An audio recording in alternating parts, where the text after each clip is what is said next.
Some nights don't announce themselves as the night everything changes. They start like every other night does, tired and forgettable, right up until the moment they aren't. Before we dive deeper, let us know in the comments where you're watching from. We'd love to hear from you. And don't forget to hit that subscribe button so you never miss any of our upcoming videos. At Register 6, under lighting so bright it made everyone look a little bit sick, Simone Carter stood counting quarters onto a rubber conveyor belt one at a time, like each one weighed more than it should. The jar she'd poured them from sat empty beside her purse now, its lid resting upside down next to the register, and anyone close enough to read the faded marker letters scratched across that lid would have seen two words written in handwriting that clearly wasn't hers. Kids Fund. The letters had been written by a hand that didn't shake, back when the man writing them still had a reason to believe the fund would grow instead of empty out onto a Walmart conveyor belt on a Tuesday night in November. She wasn't rushing. She couldn't afford to rush. Not with a total on the little screen that had already climbed past what she'd budgeted for. Not with a cashier named Denise on her name tag, who kept glancing at the register clock and then back at Simone with an expression that wasn't unkind. Just tired in the exact same way Simone was tired, the tiredness of people whose jobs required patience they didn't have left in them by hour 8. Behind her, the line had grown to 4 people, then 5. And the 5th one wasn't complaining out loud. But you could feel a particular kind of American impatience radiating off a stranger the way heat radiates off asphalt, invisible until you're standing in it.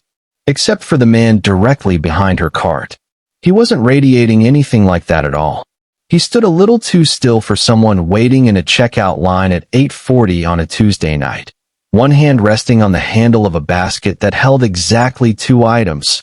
A bottle of water and a pack of gum he probably didn't need and had grabbed just so he'd have a reason to be standing in a checkout lane instead of walking straight to his car. He wore a wool coat that even someone who'd never priced designer clothing in her life could tell cost more than Simone's monthly rent, the kind of coat that belonged in a boardroom on the 40th floor of a glass building downtown, not under fluorescent lights next to a display of discounted Halloween candy nobody had bothered to take down yet. He wasn't looking at Simone's face. Whatever he was looking at, it was somewhere lower, somewhere between the coins on the belt and the cart she'd pushed up alongside the register, the cart that hadn't gone through yet, still loaded with the kind of groceries that told an honest story if you knew how to read one. Off-brand cereal. A single rotisserie chicken meant to stretch across 3 dinners instead of 1. A box of the cheap crayons that come in 8 colors instead of 24, the kind you buy when you have a kid starting 1st grade and a budget that doesn't have room for anything but the cheapest option on the shelf.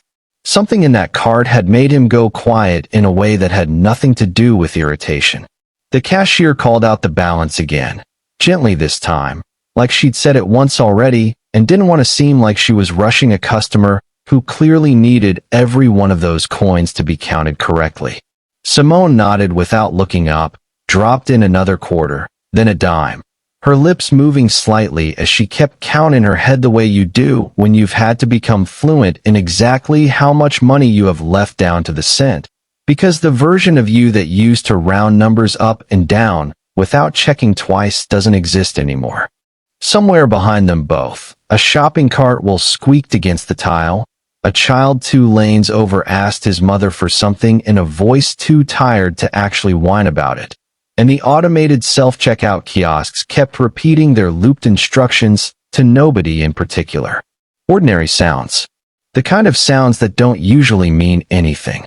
But the man in the wool coat had stopped hearing any of it. He was looking at that cart the way you look at something you recognize from somewhere you didn't expect to find it again. The particular stillness of a person doing math in their head that has nothing to do with prices and everything to do with a memory they didn't ask to have surface in the middle of a Walmart on a Tuesday night. His jaw had tightened. His eyes had gone somewhere else entirely, somewhere behind Simone Carter's cart and 30 years into his own past, to groceries counted out the exact same way by hands that shook a little more than hers did, in a kitchen that no longer existed, belonging to a woman he hadn't thought about in longer than he'd like to admit. Nobody in that line had any idea who he was. Nobody in that line had any idea that in the left pocket of that wool coat, folded twice and creased soft from being carried around all afternoon, was a photograph he'd pulled out of a file he was never supposed to see. A photograph of a woman he'd never met standing beside two kids and a man who wasn't in this store tonight, because he was no longer alive to be anywhere at all. And nobody, least of all Simone Carter, dropping her last quarter onto the belt and finally exhaling the way you exhale when you've made it through something without the transaction being declined in front of a full line of strangers, had any idea that the man standing behind her had spent the entire afternoon looking for her. She grabbed her receipt. She didn't grab her cart yet, not until she'd tucked the empty jar back into her purse and settled the strap over her shoulder the way she always did, a small private ritual nobody else in that store would ever notice or understand the weight of. Behind her, Nathaniel Sinclair still hadn't moved his eyes off that cart. 3 days earlier, none of this had started yet, and Simone Carter's biggest worry of the morning was getting Maya's hair braided before the bus came. The alarm went off at 5:40, the same time it went off every weekday, in a one-bedroom apartment on the second floor of a building that had seen better decades, where the radiator clanked like it was announcing itself before it actually warmed anything up. Simone was already awake before the alarm finished its first cycle. The way you learn to be awake before an alarm when your body's internal clock has been rebuilt entirely around other people's needs. Maya, 8 years old and stubborn about exactly one thing, which was her hair, sat cross-legged on the bathroom counter while Simone worked to comb through the section she'd need for the last braid, half paying attention to the argument Maya was building in real time about why she should be allowed to wear her hair down for picture day instead. Elijah, 5, was still asleep in the room they shared, one arm hanging off the edge of the bed at an angle that looked uncomfortable and clearly wasn't, because nothing about a 5-year-old's sleep schedule follows logic anyone else can predict. On the kitchen counter sat the jar, Kids Fund, in handwriting that had been put there almost 2 years ago now, by a man who used to empty his pockets into it every night after his shift the same way some people say a prayer before bed, out of habit more than superstition, except in his case the habit had actually meant something. Marcus Carter had never made much money working the floor at Sinclair Industries plant on the east side of town, but he'd made a point of putting something into that jar every single night regardless, sometimes just a few coins, sometimes a crumpled single, always with the same line, he said so often Simone could still hear it in his voice instead of her own memory of it. That's for the important stuff, not the stuff we need. The stuff we want for them. He hadn't gotten to see much of that stuff yet. 18 months since the accident that took him, and the jar sat mostly untouched on principle, Simone adding to it when she could, refusing to take from it when she couldn't, because taking from that jar had started to feel like erasing something instead of spending it. She dropped Maya and Elijah at her sister's place a little after 7, the way she did most mornings before her first shift. Denise Whitaker opened the door already dressed for her own job at the Walmart 3 miles away, coffee in one hand, the kind of easy affection between them that only exists between two people who grew up sharing a room and had long since stopped pretending with each other. Denise took Elijah's backpack off Simone's shoulder before Simone even asked, told her to get going before she was late, and for a moment neither of them mentioned the small folded envelope sitting on the counter behind Denise, the one with a return address neither sister brought up out loud. Not yet. Not this morning. Simone's first shift of the day was with Otis Coleman, 78, a retired mechanic with a laugh that came from somewhere deep in his chest and knees that had given up on him a decade before the rest of him did. He'd been her favorite client for the better part of a year, mostly because he talked to her like a person instead of an employee, and this morning he was in a mood to talk about Marcus, unprompted, the way he sometimes did when something reminded him. "You know," he said, easing himself into the chair by the window while Simone set out his morning medication in the little labeled compartments. He insisted on organizing himself, even though his hands shook doing it. "That husband of yours fixed my truck for free back in '09. Wouldn't take a dime for it. Told me to buy something nice for my grandkids instead." Simone smiled at that, the specific kind of smile that costs something to produce, the one reserved for hearing a story about a person you love that you hadn't heard before. "That sounds like him. Man like that," Otis said, shaking his head slowly. "The good Lord doesn't make enough of." She didn't trust herself to answer that one directly, so she changed the subject to his blood pressure numbers instead, the way she'd gotten good at redirecting conversations away from the exact spot where they'd hurt the most. It was on her drive to her second job that evening, cleaning offices downtown for a contractor who paid just above minimum wage and asked no questions about her schedule, that her phone rang with a number she didn't recognize, a local area code. A voice on the other end introducing itself as calling from the legal offices representing Sinclair Industries, regarding an update to her late husband's case file. Simone let it go to voicemail. She'd been getting calls like that on and off since the settlement closed out 18 months ago, calls that never amounted to anything but a reminder that somewhere in a building downtown, her husband's death still existed as a line item in someone else's paperwork. She didn't know yet that this particular call was different from all the others. She didn't know that 3 days later, a man in a wool coat who'd read her husband's real file for the first time that same afternoon would be standing behind her at a Walmart register, watching her count coins out of the exact jar Marcus used to fill every night, unable to say a single word. And Denise, back at her own register that same evening, 3 miles away, was quietly slipping that same folded envelope into her bag before her shift started, the one with the Sinclair Industries return address on it, telling herself the same thing she'd been telling herself for months. It's just information. It's not hurting anybody. She's just checking in on her sister. That's all this is. She almost believed it. Denise didn't open that envelope until she was alone in the break room, 20 minutes into her shift, sitting at the same scratch table where she ate lunch 5 days a week.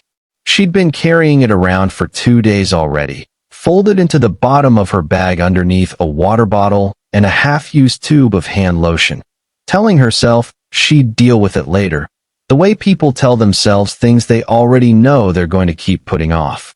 Inside was a check, small enough that it wouldn't have covered a week of groceries for her own family, and a single sheet of paper thanking her for her continued cooperation as a point of contact for the Carter family's welfare monitoring.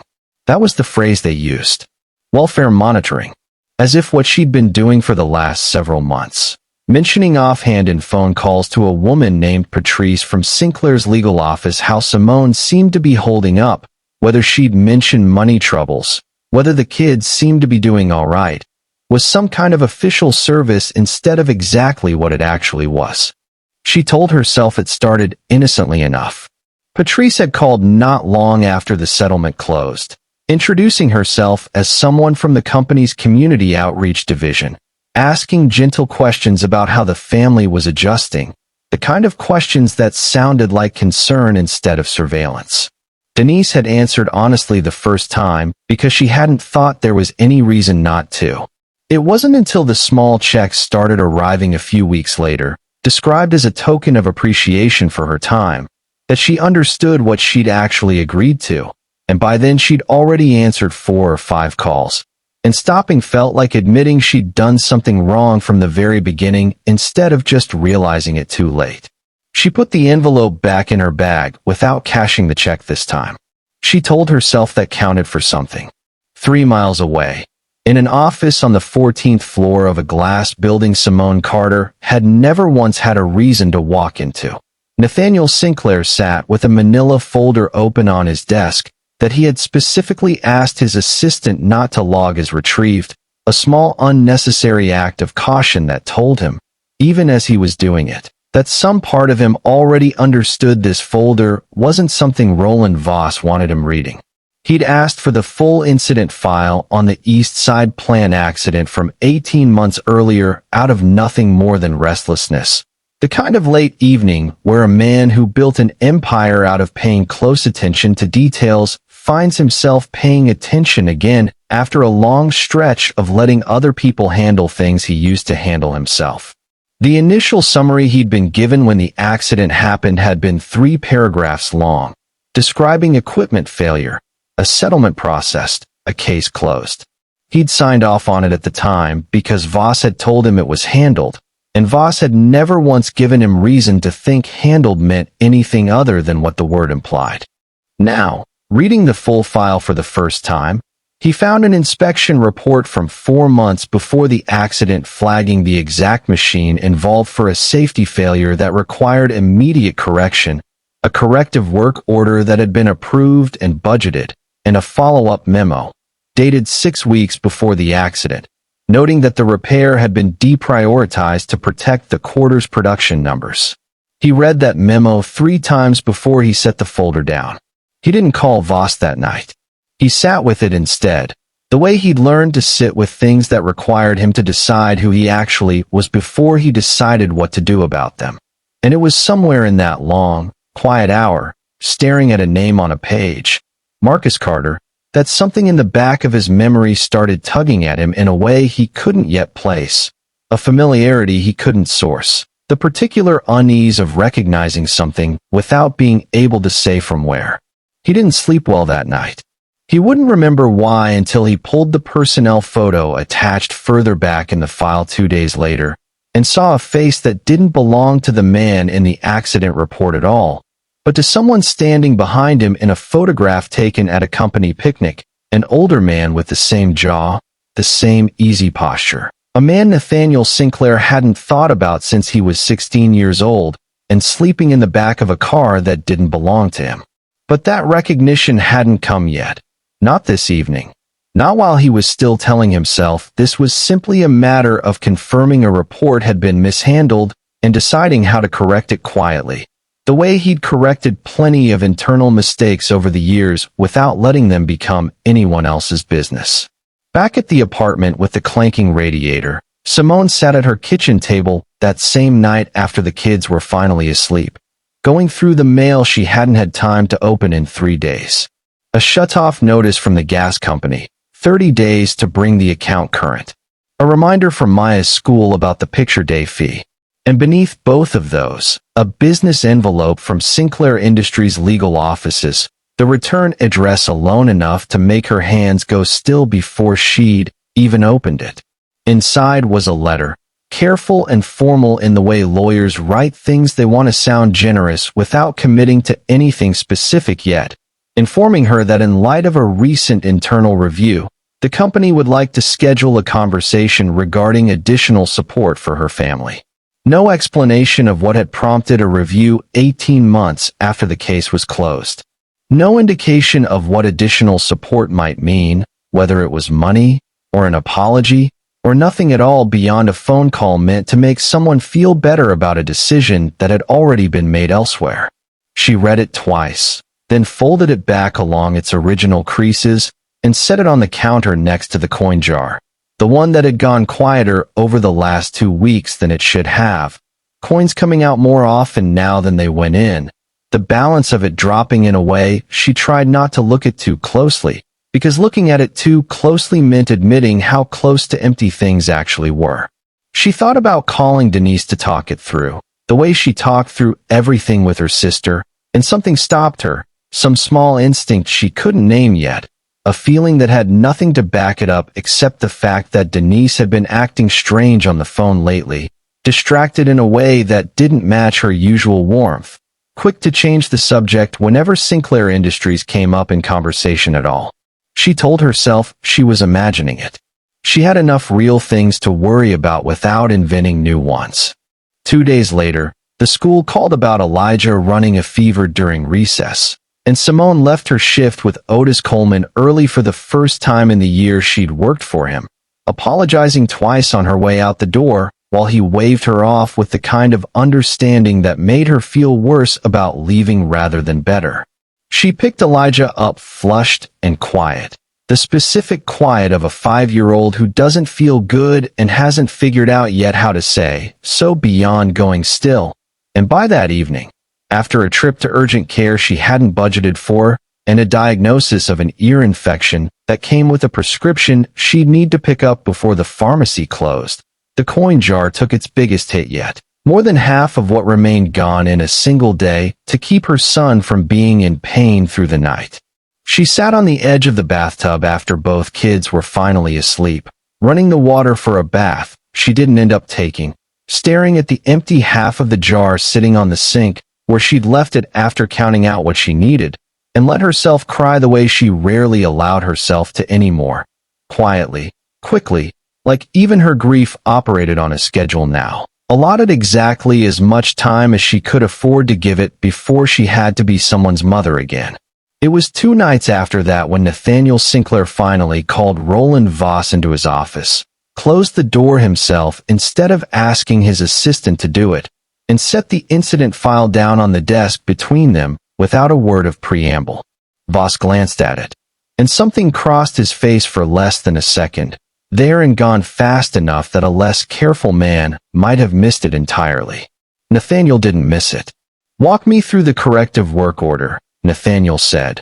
"The one that got deprioritized 6 weeks before that machine killed a man."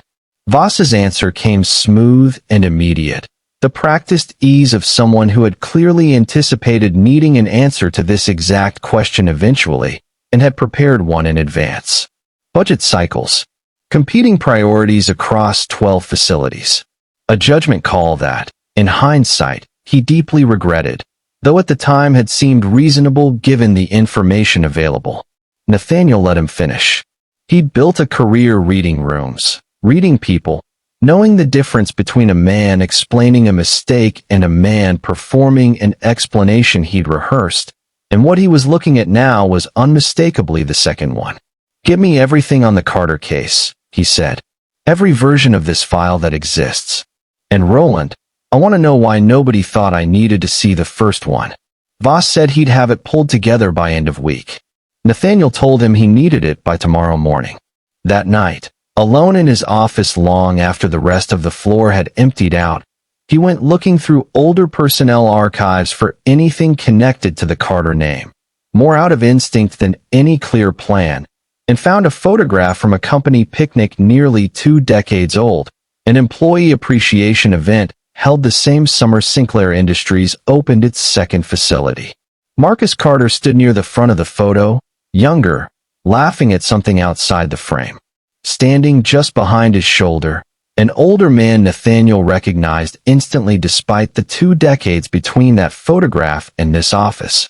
A man whose face had lived somewhere in the back of his memory since he was 16 years old, half-starved and too proud to admit it, sitting at a kitchen table that wasn't his, being handed a plate of food by a family that had no reason to feed a stranger's kid, and did it anyway. He sat with that photograph for a long time after everyone else had gone home. Roland Voss delivered the full case file himself the next morning, 3 inches thicker than the version Nathaniel had already read, and included with it a proposal he framed as the company simply doing right by a grieving family. A settlement offer more than 4 times the original amount, structured through the legal department rather than through Nathaniel directly, contingent on a standard non-disclosure agreement covering the specifics of the plant's maintenance history. Nathaniel read through the proposal twice before he said anything. "Standard," he repeated, "meaning she signs away the right to ever say what actually happened to her husband." Voss didn't flinch. "Meaning we protect the company from a wrongful death suit that could run into the tens of millions, and she and her kids get set up for life instead of scraping by on what they got the first time. I'd call that a win for everybody, Nathaniel." There was a version of that sentence that might have satisfied him a week earlier. It didn't satisfy him now, not with the photograph sitting in his desk drawer of a man who'd once fed him without asking for anything back, and a report in his other hand describing exactly how that man's son had died because a repair got pushed to next quarter. "Have legal send it to her through normal channels," he said finally. I'm not signing off on language that buries what happened to that machine. Fix the wording. Full transparency on the maintenance failure, or I don't approve the number. Voss's jaw tightened just slightly, there and controlled, the same flicker Nathaniel had caught once already. That opens us up to exactly the liability we're trying to avoid.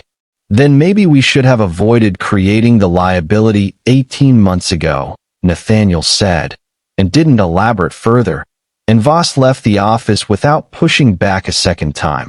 Though something in the set of his shoulders on the way out suggested the conversation wasn't over as far as he was concerned, just paused. The offer that eventually reached Simone 3 days later came through a call from a woman identifying herself as part of Sinclair's legal team, polished and careful, describing a settlement amount that made Simone sit down at her kitchen table before the woman had even finished the sentence, followed immediately by an explanation of the accompanying agreement, the confidentiality terms, the language about the maintenance history that had somehow, despite Nathaniel's instructions, still arrived, softened down to something closer to what Voss had originally wanted. Simone didn't say yes. She didn't say no either.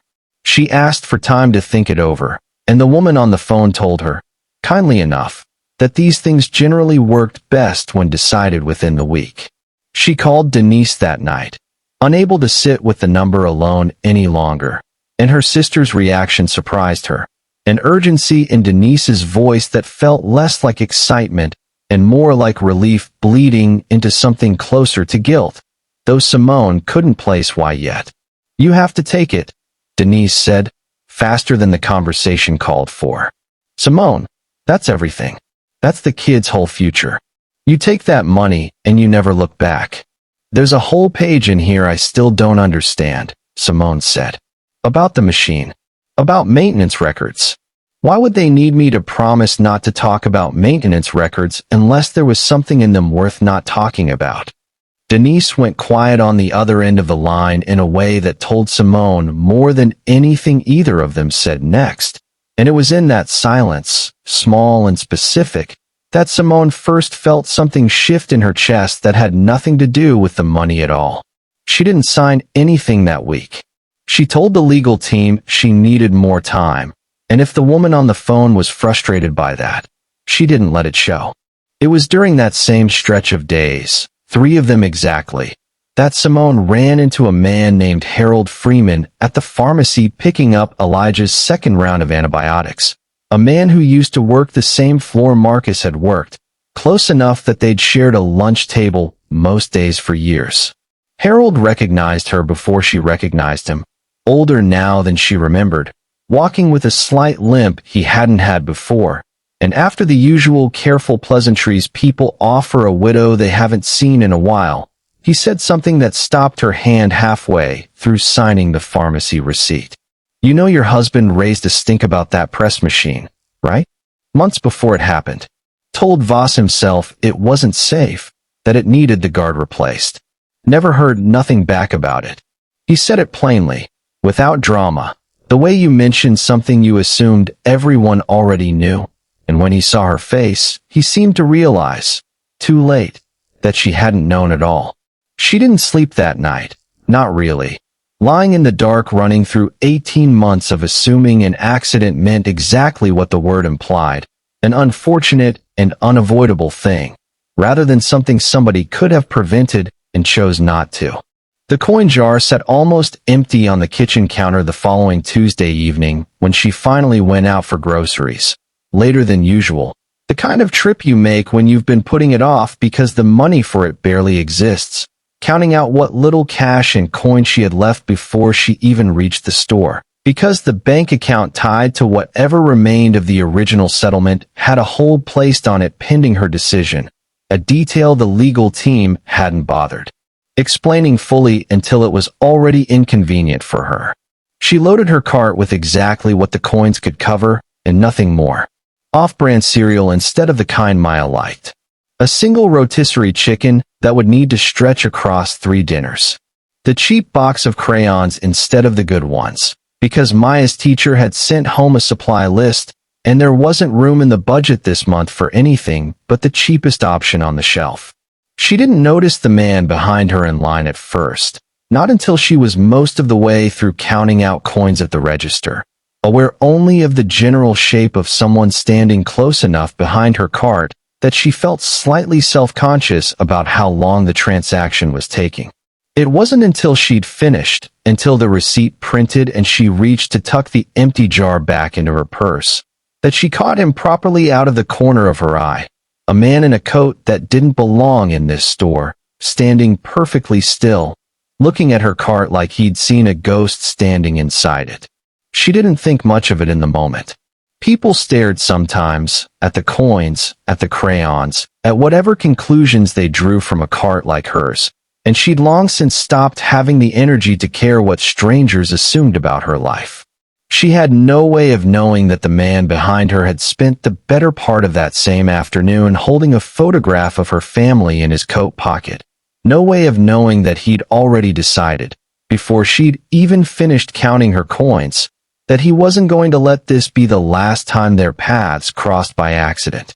He didn't approach her that night. He watched her push her cart toward the exit, watched the automatic doors close behind her, and stood there a moment longer than made sense for a man with only a bottle of water and a pack of gum to pay for, before he finally stepped up to the register himself and asked the cashier, quietly, whether there was a way to cover the woman's bill retroactively, without her ever knowing who'd done it.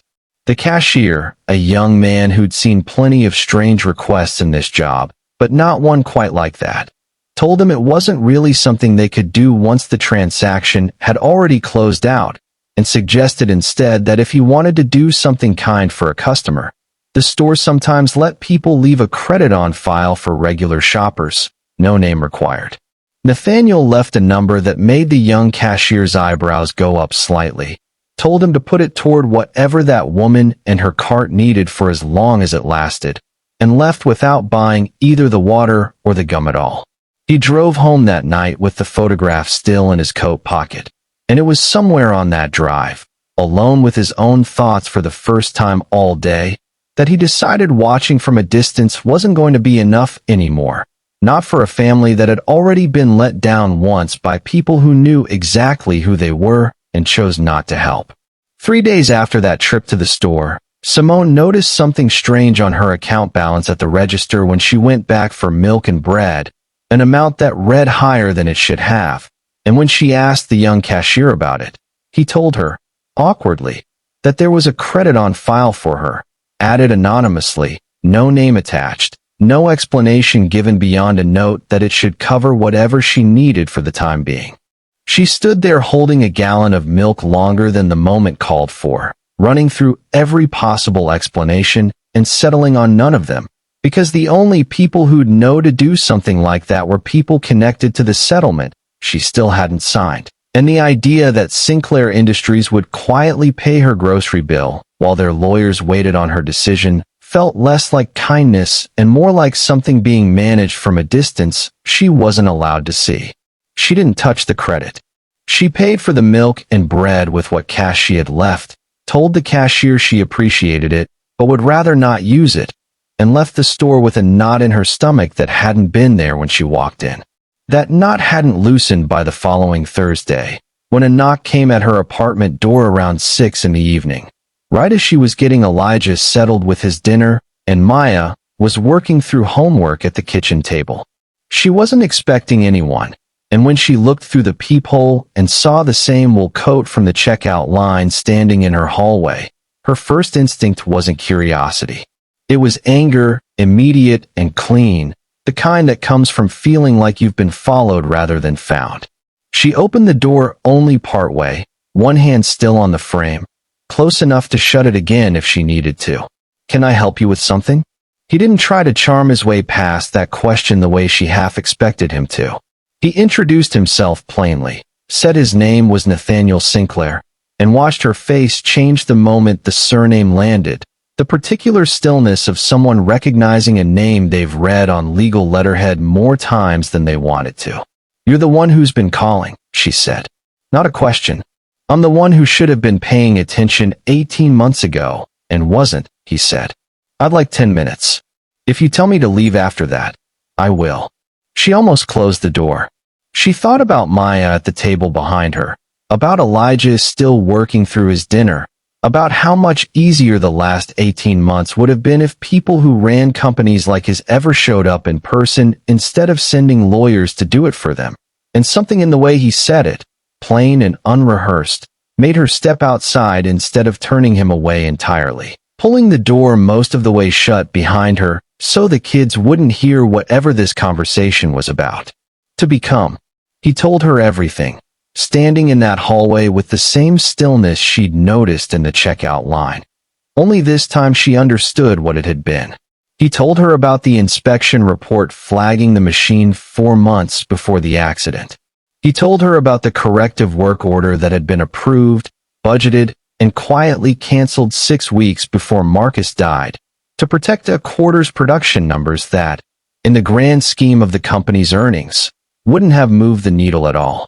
He told her he hadn't known any of it until recently, that the file he'd been given at the time described an accident, not a decision, and that finding out the difference had cost him more sleep than he was comfortable admitting to a stranger in her hallway.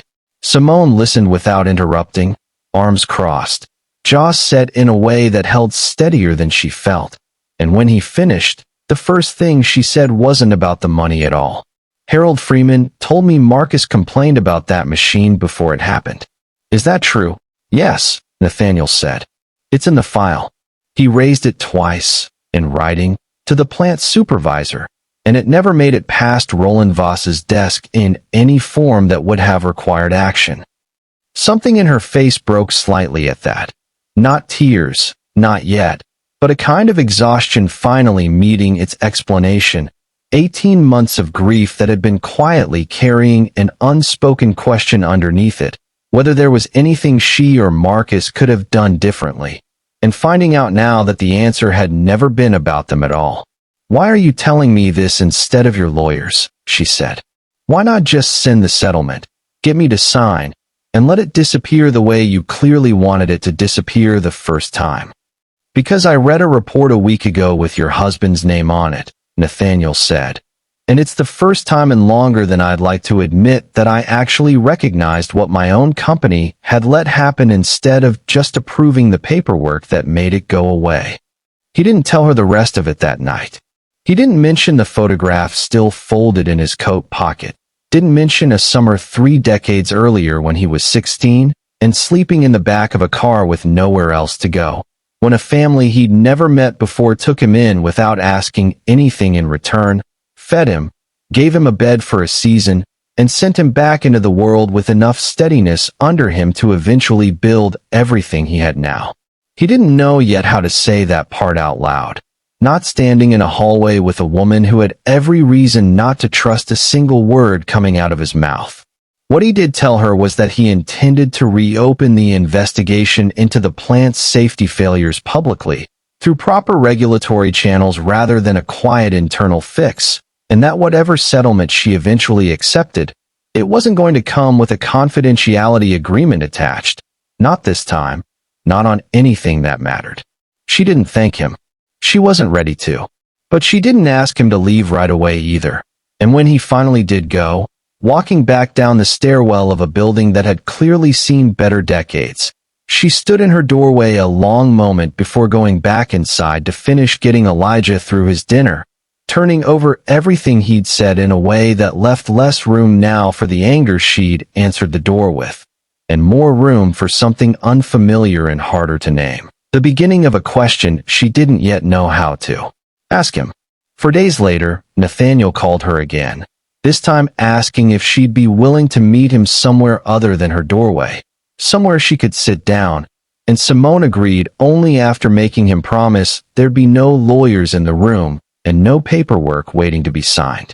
He picked a diner 2 towns over, unremarkable enough that nobody would recognize either of them, and he was already seated in a back booth when she arrived, a folder closed in front of him on the table that he didn't touch until she'd ordered coffee she had no intention of finishing. There's something else, he said, that I didn't tell you the other night. because I didn't know how to say it standing in a hallway, and honestly, I'm still not sure I know how to say it here either.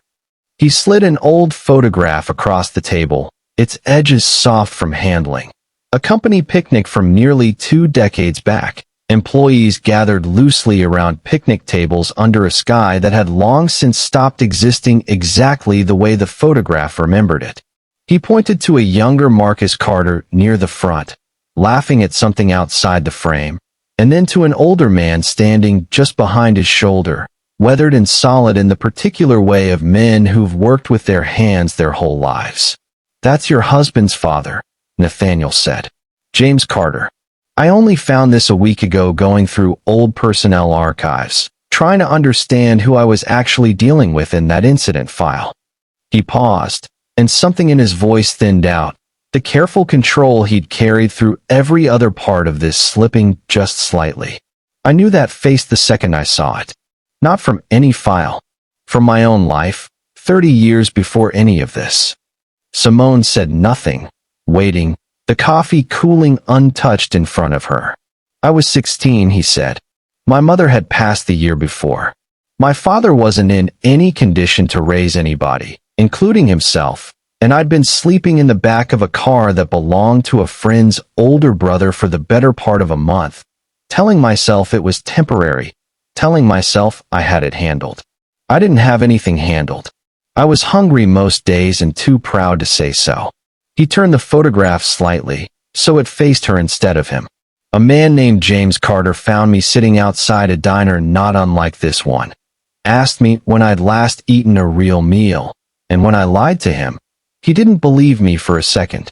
He took me home, fed me at his own table for the better part of a summer, gave me a bed, never once asked what I was going to do to pay him back. Told me the only payment he wanted was for me to make something of myself eventually, and to remember, once I did, that somebody had once done the same for him." Simone's hand had gone still on the edge of the table. "I made something of myself," Nathaniel said. "I built this company from almost nothing, and somewhere along the way I got busy enough, comfortable enough, that I stopped thinking about the man who fed me that summer at all. I never went back to thank him properly. I told myself there'd be time. And then there wasn't, because he passed years before I ever circled back around to finding him, and I never even knew that until 2 weeks ago, going through a file with his son's death in it, a death my own company let happen because a repair got pushed to next quarter." His jaw tightened, the same flicker Simone had first mistaken for stillness in a checkout line. Before she understood, it was something closer to grief holding itself together. "I owe your family a debt I didn't know existed until it was already too late to repay the man who was actually owed it. And instead, my company took his son from you." The diner around them kept moving the way diners do, a waitress refilling coffee 2 booths over, a bell over the door announcing someone's arrival, none of it registering to either of them in that moment. "You could have just paid the settlement," Simone said finally, quiet. "You could have let the confidentiality agreement bury all of this, the same way Voss wanted, and none of us would have ever known there was a connection at all." "I could have," Nathaniel said. "A version of me 18 months ago probably would have. I'm not interested in being that version anymore." She didn't cry in that diner, not yet, though something in her chest had loosened in a way she didn't have a name for. 18 months of grief that had quietly been carrying an unspoken question underneath it, whether Marcus's death had simply been bad luck, an accident nobody could have prevented, or something else entirely, and finding out now that it was both worse than she'd feared and, in some strange way she couldn't fully untangle yet, connected to a kindness her husband's own father had shown a stranger's child decades before either of them existed to each other. "What happens now?" she said. "Now," Nathaniel said, "I go to the board, and then to regulators, with everything in that file, including the parts Voss buried on purpose. I don't do a quiet internal fix this time. I don't let this disappear into a settlement nobody's allowed to talk about. And you get asked to testify about what Marcus reported before he died. If you're willing, Because right now you're the only person who can tell investigators what he already tried to tell this company and got ignored. Simone thought about Harold Freeman at the pharmacy, about 18 months of assuming there'd been nothing anyone could have done, about Denise's guilty silence every time Sinclair Industries came up in conversation, and felt something in her settle into a decision she hadn't fully realized she'd already made. "I'll testify," she said. Back at her sister's apartment that same evening, Denise sat across from the small stack of unspent checks she'd finally pulled out of her bag, the ones she'd never cashed, and made a decision of her own, calling Simone before she lost her nerve, telling her everything, the calls from Patrice, the questions she'd answered without thinking twice, the money she'd never fully admitted to herself she'd been ashamed of taking even a single dollar of. Simone listened, quiet through most of it, and when Denise finished, braced for anger she felt she'd earned, what came back instead was tired forgiveness rather than the fight she'd expected, the kind of forgiveness that exists between two people who've never stopped needing each other even when one of them makes a mistake the other one has to work through. "You should have told me," Simone said. "I know," Denise said, "but I get why you didn't. I'm not going to pretend I don't." It wasn't a clean resolution. It would take longer than one phone call for the two of them to fully trust each other with everything the way they had before, but it was a start, and starts mattered more than either of them had the energy to explain to the other that night.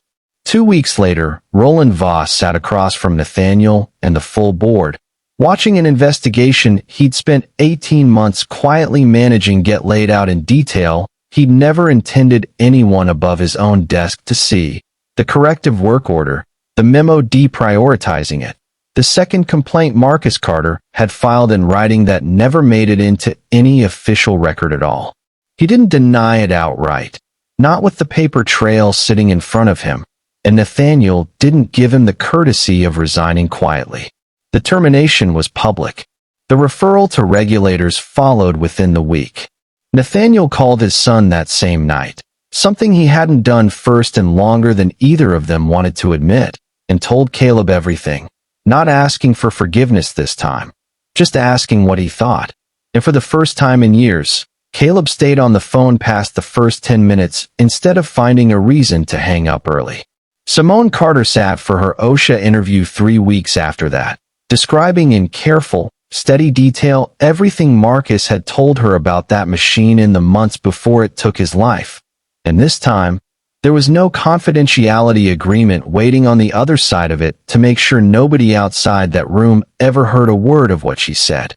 The OSHA findings came back 6 weeks later, thorough and unambiguous in a way that 18 months of internal paperwork had somehow never managed to be.